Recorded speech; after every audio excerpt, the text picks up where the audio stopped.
This is Wrestling News Now. I'm Todd Tanner. Let's get right down to it. The truth about Dave Bautista's wrestling career. I found an article on thelist.com written by Maria Santo. So let's talk about it. What's been going on with the big guy? Where are you? You know, the wrestling world would love to see another go round with Bautista, should he decide to come back into the squared circle. Quote, "You may know Dave Bautista best for his role as Drax in the Guardians of the Galaxy film series, or perhaps you've seen him in Escape Plan 2, My Spy, Stupor, or one of his numerous other movie appearances.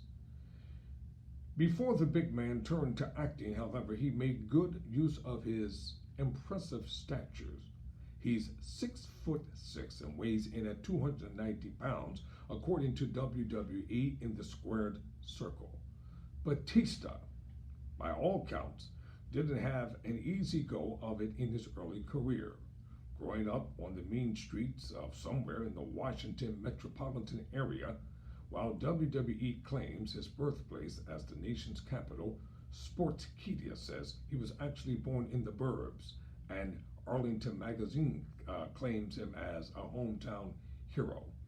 Geographical impression notwithstanding, the young Bautista had a rough upbringing, finding himself in violent scenarios from time to time, according to the Tampa Bay Times. He soon put his criminal past ways behind him, however, and turned towards other pursuits better suited to someone of his size, including being a club bouncer and a bodybuilder. Eventually, he hit upon an idea that would finally see him going places, good ones, the kind without armed guards and barbed wire, when he decided to train as a wrestler.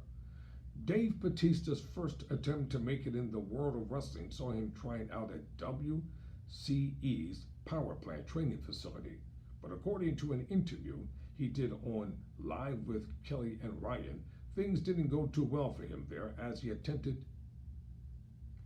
to the hosts. They told me that I was horrible, to leave, never come back, and that I would never be a professional wrestler. According to Pro Wrestling Phantom, the trainer making this bad call was a former wrestler, Sergeant Buddy Lee Parker. Rather than taking Sarge's words to heart, Bautista said it just made him mad. It made me want to pursue wrestling, he told Kelly Ripa and Ryan Seacrest, saying, I just became obsessed with it.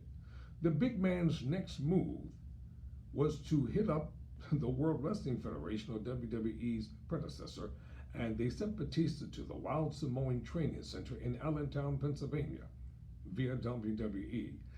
There he learned from Alpha Anoa, one half of WWE's Hall of Fame duo, the Wild Samoans.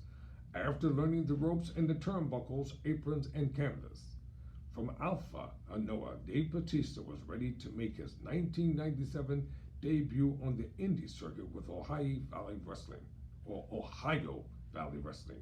via Pro Wrestling Phantom. OVW, which is actually based out of Louisville, Kentucky, rather than anywhere in Ohio, is one of the more prominent regionals, one that Sportskeeda says has sent more than a few future stars up to the WWE. It was in OVW that Bautista got pegged as a villain for the first, but hardly the last time, while he debuted under the name Leviathan. He would also wrestle in demonic drag, complete with fangs under names such as Demon of the Deep and Guardian of the Gates of Hell. Interesting how that latter moniker foreshadows a future movie role of his. Mysterious are the ways of sports entertainment. Bautista did fairly well for himself over the years, with his promo even winning the OVW Heavyweight Championship a few months before receiving his call up to the big leagues. Hot ziggity. Boy, when you get that call to come up to WWE, that is something people just cannot resist. Goodbye, OVW. According to Pro Wrestling Phantom, Dave Bautista made his debut on the May 9, 2002 episode of SmackDown under the name of Deacon Bautista, a bad guy enforcer for Reverend Devon.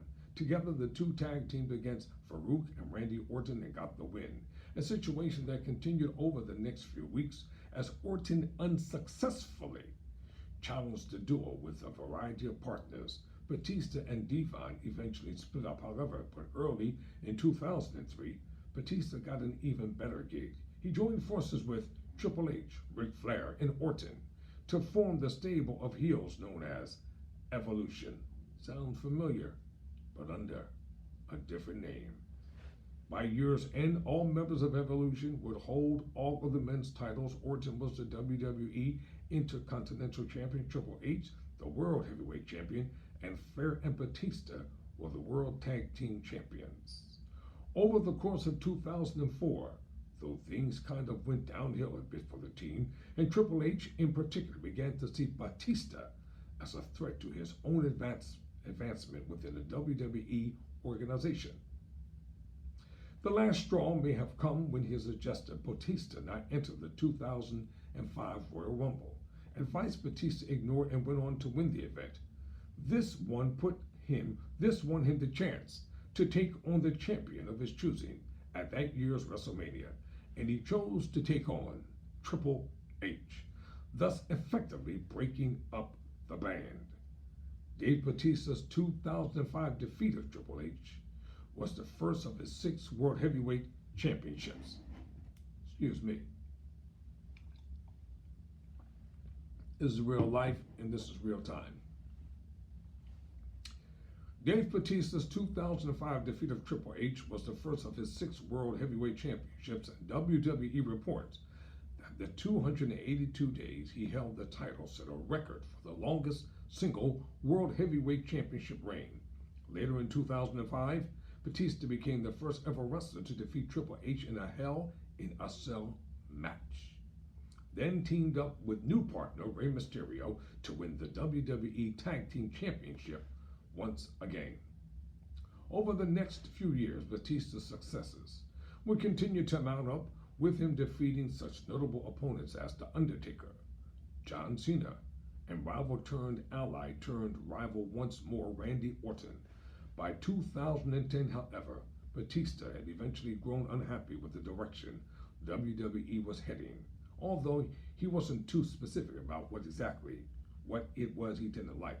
Nevertheless, as Pro Wrestling Phantom reports, Bautista announced that he would be leaving the company in May of that year, shortly after losing his championship to Cena, although he didn't admit the reason for that first retirement until nearly a decade later. It turns out that Bautista's abrupt departure may have had less to do with what went on in the ring than the fact that he wanted to focus more on his acting career. After a 4-year hiatus, during which time movie roles were fairly thin on the ground, and an attempt at an MMA career fizzled out, Dave Bautista returned to the WWE. He was back in a big way too, as Pro Wrestling Phantom says.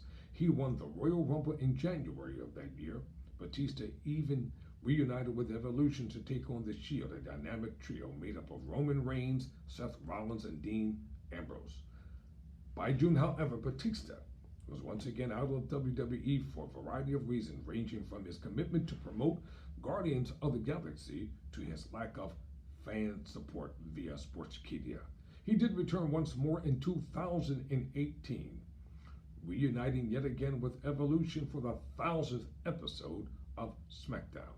His last match came in April 2019 as he lost to Triple H in a no-holds-barred match at that year's WrestleMania. Still, if you missed seeing the animal in action, never say never. Who knows? Bautista could wind up like his old Evolution stalemate Ric Flair, who's still wooing it up in the ring in his 70s. So there you have it, the truth about Bautista's wrestling history. For Wrestling News Now, I'm Todd Tanner.